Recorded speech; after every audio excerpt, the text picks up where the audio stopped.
बिस्मिल्लाहिर्रहमानिर्रहीम। आज के लेक्चर में हम लोग पढ़ेंगे मॉड्यूलर क्लासेस। हम लोगों ने लास्ट लेक्चर में डिस्कस किया था कि सब ग्रुप क्या होता है और सब ग्रुप की कुछ काइंड्स पढ़ी थी, जैसे कि ट्रिवियल और नॉन ट्रिवियल। और उसमें हम लोगों ने एग्जांपल लेके भी डिस्कस किया था कि सब ग्रुप कैसे प्रूव करते हैं और कैसे हम लोग चेक करते हैं। और उसमें जो हम लोगों ने एग्जांपल ली थी वो हम लोगों ने मॉड्यूलर क्लासेस के लिए थी। और मैंने आपको लास्ट लेक्चर में बताया था कि हम लोग इस लेक्चर में प्रूफ नहीं करेंगे, हम लोग सिर्फ उसको ऐसे डिस्कस करेंगे सब ग्रुप के तौर पर। और नेक्स्ट लेक्चर में हम लोग डिस्कस करेंगे, जो कि हम लोग हमारा आज का लेक्चर है, इसमें हम लोग चेक करेंगे कि मॉड्यूलर क्लासेस क्या होती हैं और उसको चेक कैसे करते हैं, क्या ये ग्रुप है या नहीं है। चलिए बढ़ते हैं। मॉड्यूलर क्लासेस की हम लोग एक एग्जांपल लेते हैं जो कि हम लोगों ने लास्ट लेक्चर में ली थी। उसमें अगर हम लोगों ने एग्जांपल ले लेते हैं, उसी में से is G has an element 1379 is a group under multiplication with the modulus 10।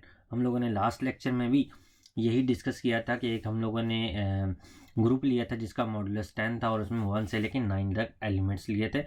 लेकिन आज का जो हमारा एग्जांपल है उसमें है 1379, सिर्फ 4 एलिमेंट्स हैं और उसका मॉड्यूल के हम लोगों ने क्या लिया 10 के। हम लोग चेक करते हैं ग्रुप है या नहीं। ग्रुप की प्रॉपर्टीज चेक करने का सबसे आसान तरीका क्या होता था कि हम लोग इस तरह टेबल बना लेते थे और यहाँ पे हम लोग अपना ऑपरेशन लिखते थे और फिर क्या करते थे कि हम लोग जो भी सेट लिया होता था उसके सारे के सारे एलिमेंट्स पहले इस तरफ लिख देते थे, फिर इस तरफ फर्स्ट कॉलम में लिख देते थे। अब हम लोग क्या करेंगे, अब हम 1 बाय 1 इनको ऑपरेशन के तहत ऑपरेट करेंगे। जैसे यहाँ पे ऑपरेशन हमारा क्या है, मल्टीप्लिकेशन है, तो 1 को मल्टीप्लाई करेंगे 1 के साथ और जो आंसर आएगा वो वहाँ यहाँ पे।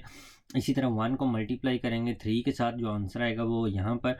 फिर 1 को मल्टीप्लाई करेंगे 7 के साथ, जो आंसर आएगा वो यहाँ पर। इसी तरह 1 को मल्टीप्लाई करेंगे 9 के साथ, जो आंसर आएगा यहाँ पर। इसी तरह फिर 3 को इन सब के साथ मल्टीप्लाई करेंगे और आंसर यहाँ पे लिख देंगे, और 7 को सब के साथ मल्टीप्लाई करेंगे, आंसर इस रो में लिख देंगे, और 9 को हम लोग मल्टीप्लाई करेंगे इन सब के साथ, तो लास्ट रो में आंसर लिख देंगे। चलिए मल्टीप्लाई करते हैं। तो 1 को किसी भी चीज़ के साथ मल्टीप्लाई करें, हमारे पास आंसर सारे के सारे वही रहते हैं, कोई चीज़ चेंज नहीं आता। तो 1379। चलिए 3 को मल्टीप्लाई करेंगे, आंसर्स मल्टीप्लाई किया, जो आंसर है हम लोगों ने लिख दिए। फिर 7 के साथ मल्टीप्लाई किया, जो भी आंसर है हम लोगों ने लिख दिए। अब 9 के साथ मल्टीप्लाई किया, जो भी आंसर आए हम लोगों ने लिख दिए। तो हम लोग इसमें चेक कैसे करते थे कि हमने टेबल से कैसे पता चलता था कि ये ग्रुप है या नहीं। हम लोग देखते थे अगर टेबल में सारे के सारे एलिमेंट्स हमारे ग्रुप के अंदर कहीं है तो हम लोग कहते थे कि ये ग्रुप है। लेकिन यहाँ पे मैंने कुछ पॉइंट आउट किए हैं कि ये वाले जो एलिमेंट्स हैं 21, 27, 49, 63, 81, ये इस सेट के एलिमेंट्स नहीं हैं। अगर हम लोग सिंपली इसी तरह मल्टीप्लाई करके सारे के सारे लिखते हैं तो ये तो सिंपल मल्टीप्लिकेशन हुई। तो सिंपल मल्टीप्लिकेशन और मॉड्यूलर क्लासेस में क्या डिफरेंस हुआ, तो ये तो है सिंपल मल्टीप्लिकेशन। लेकिन मॉड्यूलर क्लासेस क्या कहती हैं, मॉड्यूलर क्लासेस कहती हैं जो भी आपका मॉड्यूल है, जैसे 10 है, 10 से बड़ा 10 या 10 से बड़ा जो भी एलिमेंट आता है हमें उसको क्या करना पड़ता है, मॉड्यूलर से डिवाइड करना पड़ता है। फॉर एग्जांपल जैसा कि यहाँ पे 21 है तो हमें अब यहाँ पे आंसर क्या आएगा, एक्चुअली यहाँ पे 21 नहीं आएगा। 21 को हमें क्या करना पड़ेगा, मॉड्यूलो पे डिवाइड करना पड़ेगा, और जो भी रिमाइंडर होगा ये 21 की जगह पे आंसर आएगा। This is called the modulus, this is the condition for the modular classes. Okay, तो ये मॉड्यूलर क्लासेस कहती हैं कि यहाँ पे मॉड्यूलस से जो भी बड़ी क्वांटिटी, जो भी नंबर मॉड्यूलस से बड़ा आएगा उसको आपको मॉड्यूलस से डिवाइड करना पड़ेगा, और वहाँ पे आंसर क्या लिखना है हम लोगों ने, रिमाइंडर। तो हमारे पास यहाँ पे रिमाइंडर क्या है, 1।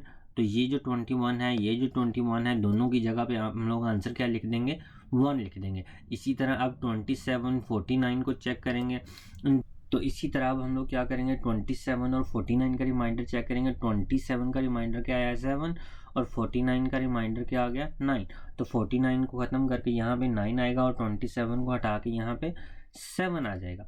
तो वो हम लोगों ने दो आंसर लिख दिए। नेक्स्ट क्या आता है, 63 और 81। इसी तरह 63 का रिमाइंडर क्या आएगा, उसको 10 पे डिवाइड करेंगे 3 और 81 का रिमाइंडर 1। तो अब इसको भी हम लोगों ने लिख दिया। अब चेक करें, अब ये जो सारे का सारा टेबल हम लोगों ने, ये जो ब्लू कलर का जितना भी टेबल है, आप देखें इसमें जितने भी एलिमेंट्स हैं वो सारे के सारे इस सेट के अंदर से ही हैं। 1 3 7 9 इन चारों में से ही है, इन चारों के अलावा और कोई एलिमेंट नहीं है। तो जब हम लोगों ने स्टार्ट किया था ग्रुप की डेफिनेशन तो स्टार्ट, अगर किसी को नहीं पता तो तब वो बंदा क्या कर सकता है, ऊपर वाले प्लेलिस्ट में जाके स्टार्ट वाले लेक्चर्स में देख सकता है कि ये टेबल का मतलब था कि ये सारी की सारी कंडीशंस फुलफिल करता है। इसमें 1 जो है आपके पास ये आइडेंटिटी एलिमेंट है और इसमें एसोसिएटिव प्रॉपर्टी भी होल्ड करती है और इसमें इन्वर्सेस भी।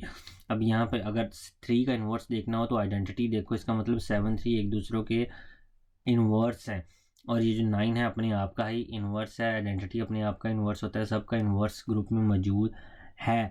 तो चारों की चारों प्रॉपर्टी एग्जिस्ट करती हैं। इसका मतलब है ये वाला जो हम लोगों ने एक सेट लिया था जिसमें 4 एलिमेंट्स थे, ये एक ग्रुप है under multiplication with the modulus of 10।